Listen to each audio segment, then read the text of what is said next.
Pendeta Bahira memeriksa punggung Muhammad dan dia melihat ada stempel kenabian di antara kedua bahunya, di tempat yang sesuai dengan yang diketahuinya. Ibnu Hisham berkata, tanda kenabian itu seperti bekas bekam. Setelah urusannya dengan Muhammad selesai, Bahira berpaling kepada pamannya, Abu Thalib. Dia bertanya, anak siapa ini? Abu Thalib menjawab, dia anakku.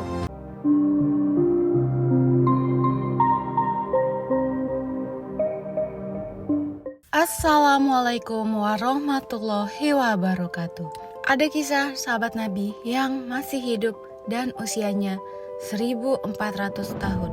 Siapa dia? Ada satu sahabat Nabi Muhammad SAW yang dipercaya masih hidup sampai sekarang ini. Sebuah pohon besar nan rimbun yang berdiri kokoh di Yordania, sekitar 150 km dari kota Aman, menjadi perhatian orang di dunia, khususnya umat Islam. Sebab itu bukanlah pohon sembarangan. Pohon tersebut dikenal dengan nama pohon sahabi dan diberi julukan The Only Living Sahabi. Bagaimana kisahnya? Kisah Pendeta Bahira. Sirah Nabawiyah Ibnu Hisham mengisahkan cerita mengenai Pendeta Bahira yang mengetahui tanda-tanda kenabian pada diri Rasulullah ketika masih anak-anak. Suatu ketika Abu Thalib hendak bepergian bersama Khalifah dagang ke Syam. Ternyata Muhammad ingin ikut. Hati Abu Thalib pun terketuk. Diajaklah Muhammad oleh Abu Thalib beserta rombongannya. Setibanya di Busra, sebuah daerah di Syam, ada seorang pendeta bernama Bahira yang menjadi rujukan ilmu bagi para pemeluk agama Nasrani. Dia menyendiri di biara semenjak menjadi pendeta, dan dia pun tak pernah keluar dari tempat itu. Kelompok dagang Quraisy sering singgah di biara itu, dan pendeta Bahira tak pernah bicara, bahkan tak pernah menampakkan diri kepada mereka. Ternyata pada saat itu, saat mereka singgah di dekat biara, Bahira sudah menyiapkan banyak makanan. Kemungkinan penyebabnya karena sesuatu yang ia lihat dari dalam biara. Ahli sejarah menduga bahwa ketika dalam biaranya, Bahira melihat Muhammad berjalan di antara rombongan, dan ada awan yang menaungi mereka. Para pedagang Quraisy berhenti dan bernaung di bawah pohon di dekat biara. Lagi-lagi Bahira melihat awan menaungi pohon itu dan dahan-dahannya merunduk di atas Muhammad, sehingga dia bisa bernaung. Pendeta Bahira turun dari biara dan mengutus seseorang untuk menemui rombongan dan mengajak mereka menyantap hidangan yang telah disiapkan. Dia berpesan agar semua orang dalam kelompok untuk datang tanpa terkecuali. Anak kecil, orang dewasa, hamba sahaya, ataupun orang merdeka. Akhirnya para anggota kafilah berkumpul di biara. Diam-diam Bahira mengamati Muhammad. Dia memperhatikan dengan cermat, meneliti seluruh tubuhnya hingga menemukan sifat-sifat kenabian pada dirinya. Selesai makan, orang-orang Quraisy berpencar. Lalu Bahira mendekati Muhammad dan bertanya, "Nak, demi Lata dan Uzza, aku akan bertanya kepadamu, dan engkau harus menjawab pertanyaanku." Para sejarawan meyakini bahwa Muhammad menjawab, "Janganlah engkau bertanya kepadaku atas nama Lata dan Uzza. Demi Allah, tidak ada yang paling kubenci selain keduanya." Bahira berkata, "Demi Allah, hendaknya engkau menjawab pertanyaan-pertanyaanku." Muhammad menjawab, "Silahkan bertanya." Dia pun menanyakan segala sesuatu yang ingin diketahuinya. Muhammad menjawab semua pertanyaannya, dan ternyata jawaban yang diberikannya selaras dengan sifat-sifat kenabian.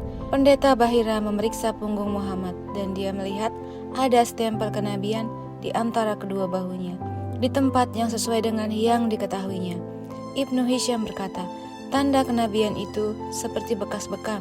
Setelah urusannya dengan Muhammad selesai, Bahira berpaling kepada pamannya, Abu Thalib. Dia bertanya, anak siapa ini? Abu Thalib menjawab, dia anakku. Bahira membantah, dia bukan anakmu. Tidak mungkin anak ini punya seorang ayah yang masih hidup. Abu Thalib membenarkan, memang dia anak saudaraku. Bahira bertanya lagi, apa yang dilakukan ayahnya? Abu Thalib menjawab, dia sudah meninggal saat ibunya mengandung anak ini. Bahira berkata, engkau benar, sebaiknya engkau segera membawa keponakanmu kembali ke negerimu dan berhati-hatilah terhadap orang Yahudi. Demi Allah, kalau sampai melihat anak ini dan mengetahui apa-apa yang ku ketahui, mereka akan melakukan sesuatu yang buruk terhadapnya. Sungguh keponakanmu ini akan memiliki kedudukan yang agung. Sekarang pulanglah cepat-cepat ke negerimu. Maka setelah urusan bisnisnya di Syam selesai, Abu Thalib langsung membawa Muhammad pulang kembali ke Mekah. Mengutip buku Islam di Yordania, Maroko, dan Spanyol oleh Muhammad Fadilah, Muhammad beserta otoritas pemerintah Yordania menemukan pohon sahabi. Pangeran Ghazi menemukan referensi dari naskah kuno ketika memeriksa arsip negara di Perpustakaan Royal Archivos. Disebutkan bahwa pohon sahabi berada di gurun sebelah utara Yordania. Kemudian dia mengadakan pengamatan bersama sejumlah ulama, termasuk Syekh Ahmad Husron, seorang mufti besar Suriah. Hasil observasi membenarkan pohon itulah yang disebutkan sebagai tempat berteduh Nabi Muhammad saat perjalanan ke Syam.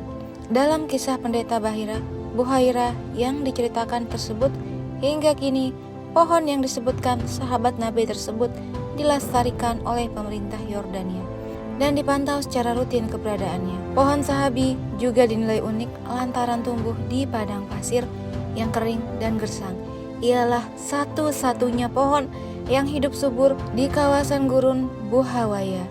Namun menurut pandangan ulama dan peneliti sirah, buku 40 sirah populer yang diragui berkenaan Nabi dan sahabat oleh Mustafa Musuki menyebutkan bahwa Profesor Ibrahim Musa Al-Jarbati, ketua pengkaji geografi Yordania, menyatakan tidak tepat menyandingkan pohon sahabi menjadi sahabat Nabi karena beberapa sebab. Yang pertama, tidak benar bahwa Ibnu Hisham atau Al-Tabari menyebut kawasan Buhawaya sebagai yang diduga oleh banyak orang. Kedua, tidak ada jalur perdagangan atau jalur ziarah yang melalui kawasan Buhawaya. Ketiga, penelitian yang dilakukan oleh Kementerian Pertanian Yordania mengatakan umur pohon tersebut berusia 520 tahun. Ulama hadis meragukan sirah yang menceritakan bahwa Rasulullah berteduh di bawah pohon sahabi ketika perjalanan ke Syam untuk berniaga, karena tidak ada riwayat yang syahih yang menyatakan demikian. Sehingga sebagian mereka menerimanya dan sebagian lain menolak kesahihan kisah karena bertentangan dengan logika. Wallahu alam. Waalaikumsalam warahmatullahi wabarakatuh.